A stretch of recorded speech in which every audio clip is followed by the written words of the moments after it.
These are Nike Alphaflys, and these are Nike Next Percents, the two fastest shoes in the world. And today, I'm gonna race a 10K in each shoe and see which one is faster. I'm here at the first 10K, where I'm gonna be racing in the Alphaflys first. So I ran this race last year in this video right here, and I ran the fastest 10K of my life, 34:00. And the Alphaflys are hopefully gonna help me run even faster. I instantly feel like a minute faster, a minute. Easy. And for the race today, I'm rocking the OG VT singlet. I don't think I've worn this thing since I ran my last college race, so it's gonna be a good luck charm today. I don't know what kind of shape I'm in. I don't know how fast I can run. So I actually wore the Alphaflys last year in this 10K. This is not my first race in them, but it's better that they're well worn, so they're broken in. Call back from last year. Look at all these people in the race t-shirts. Everyone out here is casual. It's my first time racing almost a year that doesn't involve a dyno suit or fake shoes or any gimmick like that. This is just a true race. See how fast I can run, and I'm gonna give it my all. I'm gonna leave it all out there. We'll see how fast we can go today. Look at that bounce. I feel like I could dunk right now. Michael Jordan, my guy. On a 9-foot. It's go time. I'm gonna head to the start, be up there, be ready at the front, and then rip it. Race nerves setting in, but I was ready to throw down a fast time. Let's go, baby. We got that up and up starting spot. I'm gonna be right on the line.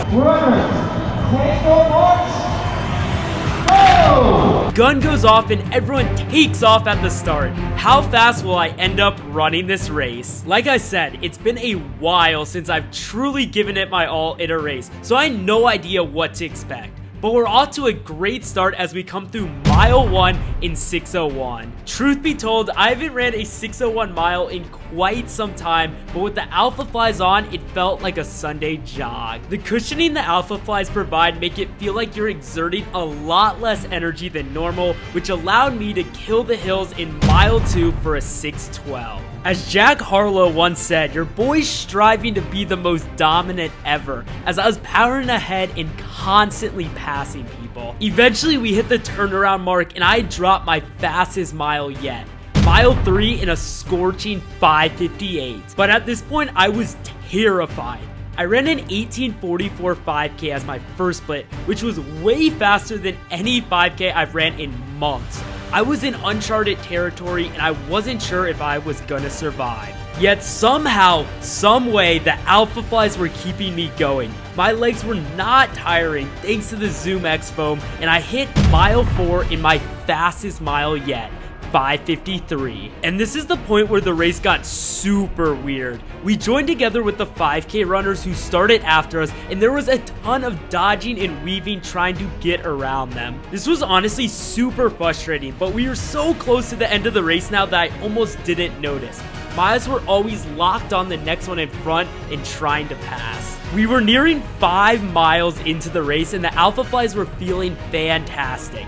The only bad part of them was that the arch is somewhat under supported and I was starting to feel it.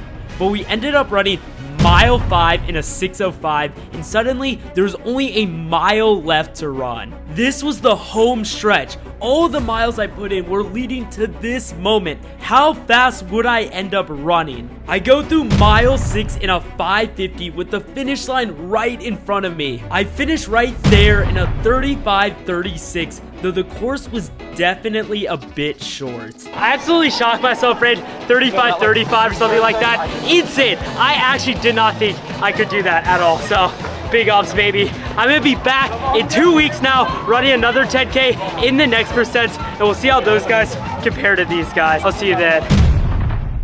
So it's 2 weeks later, now I'm gonna be racing a 10K in brand new Next Percents. These guys have literally never been running before. I'm so excited to try them out on this race. But the question was, would they be faster than the Alphaflys? I feel super bouncy. These guys really take it up a notch. I feel slightly more supportive than the Alphaflys. Guys, check out the full race fit. Connor, the cameraman, never gonna lose me. And just like that, it was time to race. 10K in the Next Percents about to go down. Can I beat my time in the Alphaflys? That is the key. I'm gonna give it everything I had. I'm gonna head to the start because this thing's about to start. I gotta get in position. I will see you guys out there. God sent. It was finally time to see if the Next Percent or the Alphafly was the faster shoe. All the elite men take off sub 5 pace, and if we fast forward a bit, there I am. Let's go. go, baby! This was one of the biggest 10K races in all of the United States, with 16,000 runners competing. It's also one of the hilliest, with almost double the elevation gain as the last 10K, as you see me struggling up the hill right here. And that's when I noticed Kingston in front of me, 13-year-old legend, crushing sub 6 pace. Speaking of pace, we go through mile 1 in a 6:05, slower than last race, but with 100 feet of elevation gain. And the next percents are propelling me. How are the shoes feeling? Good. And between the two races, I actually did prefer the next percents. The arch support was essential and much better than in the Alphaflys. And sure enough, the next percents were performing as I went through mile 2 in a 5:49. Having 16,000 people around me was definitely helping. In the previous race, I was somewhat alone for most of the race, but now there were dozens of people keeping pace with me. Number one of those being our boy Kingston. This dude is in crazy shape for a middle schooler, and the whole time I was thinking I cannot let him win for the sake of my own ego. But Kingston and I are working together really well, and we're passing a lot of the people who went out way too hard. That leads us to mile 3 in a 5:54, which was still cooking in my opinion. We had been going uphill basically the entire first 3 miles, and now it was time to absolutely obliterate the downhills. You can see the long downhill we're coming off of, and I was really starting to pick up the pace. I really started thinking about how much I wanted to beat my time from last race, and that was giving me a surge of adrenaline. We finally finished the long downhill, which gave us a mile 4 of 5:41, an insanely fast split. At this point, with less than 2 miles to go, we are pretty much in the end game, and I'm trying to begin a long kick to finish. The goal is clear in my head. 35-36 or faster. But Connor wants me to talk to the camera. No, just talk to me. Just give me one thing. I'm dead. You're dead? Come on, dude. You gotta finish through. Something for fans, dude. Subscribe. And you guys better subscribe because I'm giving it everything I have in the fight for the finish.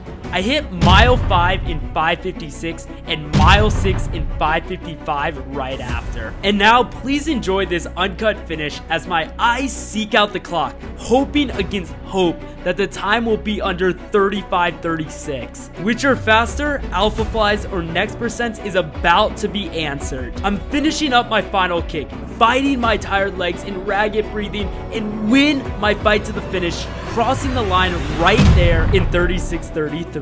36:33 for me in that 10K. A little bit slower than 2 weeks ago. Does that mean the Alphaflys are faster? Maybe. Like, subscribe. I'll see you guys in the next one.